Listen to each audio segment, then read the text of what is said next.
Yes, welcome. This is Meenu Kalra. This is Vishal Kalra. The Insolvency and Bankruptcy Code 2016 is a major economic reform. It's been initiated by Government of India in 2015. There were multiple overlapping laws and adjudicating authorities dealing in financial failure and insolvency resolution of corporate persons, partnerships and individuals. अलग अलग laws जो एक दूसरे को overlap कर रहे हैं और उनकी अथॉरिटीज़ जो फाइनेंशियल फेलियर्स और इंसॉल्वेंसी को डील कर रही हैं, जो इंडिविजुअल, पार्टनरशिप फर्म और कॉरपोरेट पर्सन, इन सब एंटिटीज़ को इन्वॉल्व करता है। एग्जिस्टिंग लॉज जो हैं वो मार्केट के रियलिटीज़ को मैच नहीं करते हैं और ना ही वो सफिशिएंट हैं, एडिक्वेट हैं। इन सब को ओवरकम करने के लिए और एक टाइम बाउंड रेजोल्यूशन लाने के लिए एक strong bankruptcy law was required. ये 2015 में दिसंबर में लोकसभा में इंट्रोड्यूस हुआ है और इसे 2016 में joint committee of insolvency and bankruptcy code को रेफ़र कर दिया लोकसभा ने। जॉइंट कमेटी ने इसमें कुछ रिकमेंडेशंस दी, बिल को मॉडिफाई हुआ और फाइनली ये बिल मई 2016 में दोनों हाउसेस से पास हो गया और इसका नाम दिया गया insolvency and bankruptcy code 2016।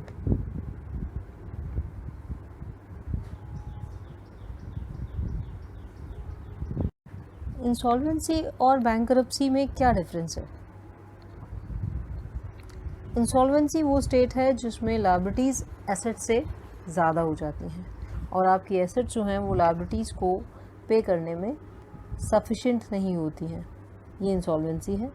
Bankruptcy वो समय है, वो टाइम है जब एक एप्लीकेशन फाइल की जाती है एडजुडिकेटिंग अथॉरिटी को कि वो इंसॉल्वेंट डिक्लेयर करे और उसे बैंकरप्ट डिक्लेयर करने में लेके जाए।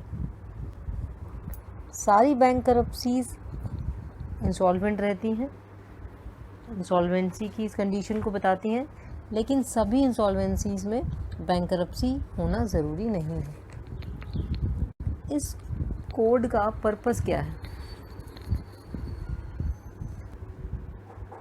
पहला है कि हम एंटरप्रेन्योरशिप को प्रमोट करना चाहते हैं, बिजनेसेस को प्रमोट करना चाहते हैं, हेल्दी और स्ट्रॉन्ग बिजनेसेस को प्रमोट करना चाहते हैं।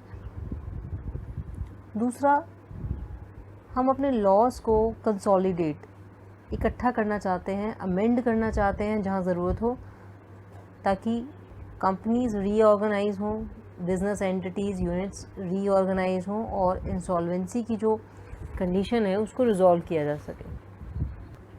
Individuals, partnership firms, corporate entities, सभी के लिए इसकी ज़रूरत है। एक टाइम फिक्स किया जाए जिसमें इंसॉल्वेंसी का जो प्रोसेस है वो कंप्लीट होगा। To increase availability of credit, जो फाइनेंशियल इंस्टीट्यूशंस क्रेडिट दे रहे हैं वो जाने कि उनका पैसा जो है वो सिक्योर है। In case company stops being financially feasible, वहाँ पर उनके पास एक लास्ट रिजॉर्ट होता है कि कंपनी या बिजनेस एंटिटीज़ को रीऑर्गेनाइज़ किया जाए या वहाँ से अपने फंड्स निकालने का रास्ता बनाया जाए। To balance interest of all stake holders including alteration in the order of priority of payment of government dues, जितने भी ड्यूज़ हैं उनको प्रायोरिटी वाइज पे किया जाए और अगर इसमें कुछ ऑल्ट्रेशन की ज़रूरत है तो वो भी की जाए ताकि सभी स्टेक होल्डर्स का जो इंटरेस्ट है वो बैलेंस हो सके। To maximize value of assets of interested persons, जो भी लोग इंटरेस्टेड हैं कंपनी की एग्जिस्टेंस में या कंपनी की ग्रोथ में, उनके फंड्स की मैक्सिमम वैल्यू बनाए रखी जाए. And lastly, to establish a board as Insolvency and Bankruptcy Code 2016, which is a board for regulating insolvency and bankruptcy resolution. तो एक बोर्ड का गठन किया गया इस इंसॉल्वेंसी एंड बैंकरप्सी कोड के रिलेटेड. इसके बेसिक फीचर्स लॉ के हैं कि ये this is one window clearance.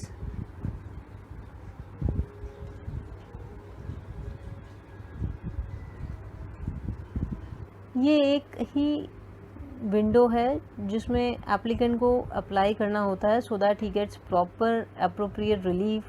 Unlike earlier situation where company is not able to revive the procedure for winding up and liquidation, it has to be initiated under separate laws governed by separate authorities. अलग अलग laws अलग अलग authorities के पास से different procedures and permissions लेनी पड़ती थी. अब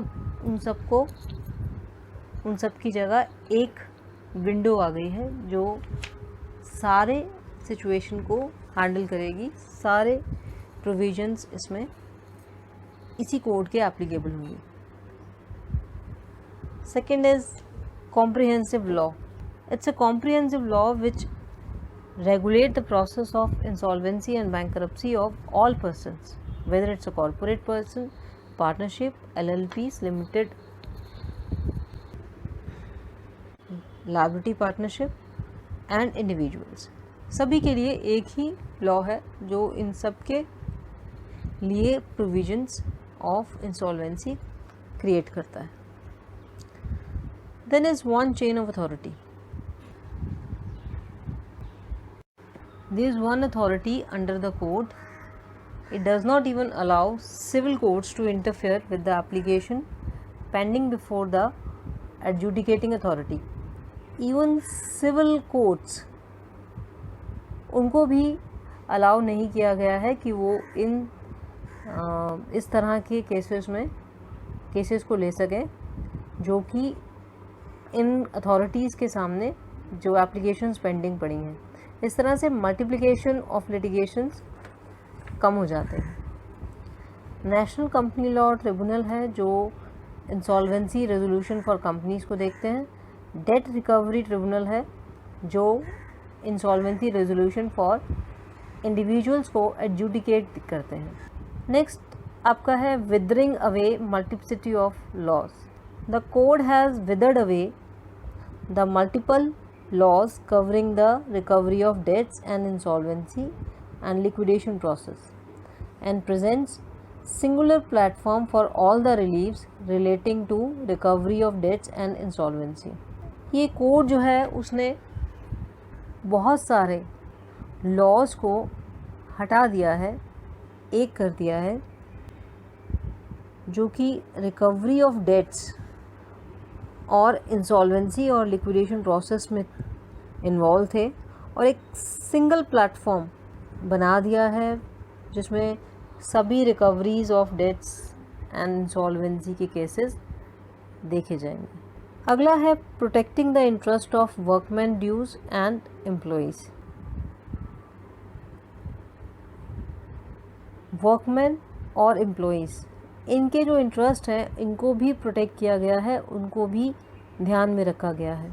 इसमें एम्प्लॉइज़ के ड्यूज़, चाहे वो प्रोविडेंट फंड के हों, चाहे पेंशन फंड के हों या ग्रेचुटी के हों, इन सबको प्रोटेक्ट किया गया है from the debtors assets during liquidation. तो पहले उनके ड्यूज़ का ध्यान रखा जाएगा, बाकी जो लायबिलिटीज़ हैं उनको बाद में देखा जाएगा. Then is new regulatory authority. This code provides for constitution of a new regulatory authority, Insolvency and Bankruptcy Board of India, to regulate professionals, agencies and information utility engaged in resolution of insolvency of companies, partnership firm and individuals. एक नई authority बनाई गई है जो सारे process में जो professionals involve हैं, एजेंसीज इन्वॉल्व हैं, ये बोर्ड पहले ही इस्टेब्लिश किया गया है और इसने फंक्शनिंग भी स्टार्ट कर दी है. Another thing is low time resolution. Code provide करता है एक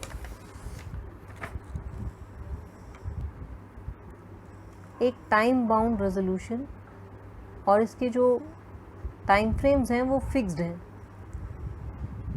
वेदर इट्स फॉर कंपनीज और फॉर इंडिविजुअल्स.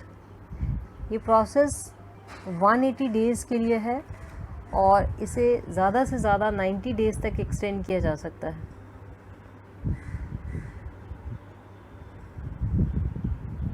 और स्पीडियर प्रोसेस के लिए यहाँ पर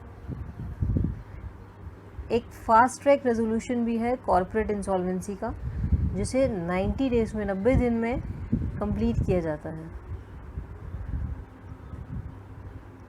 अगर इंसॉल्वेंसी का प्रोसेस रिजॉल्व नहीं होता है तो बोरोवर्स की एसेट जो हैं वो सेल ऑफ की कर दी जाती हैं ताकि क्रेडिटर्स की पेमेंट हो सके.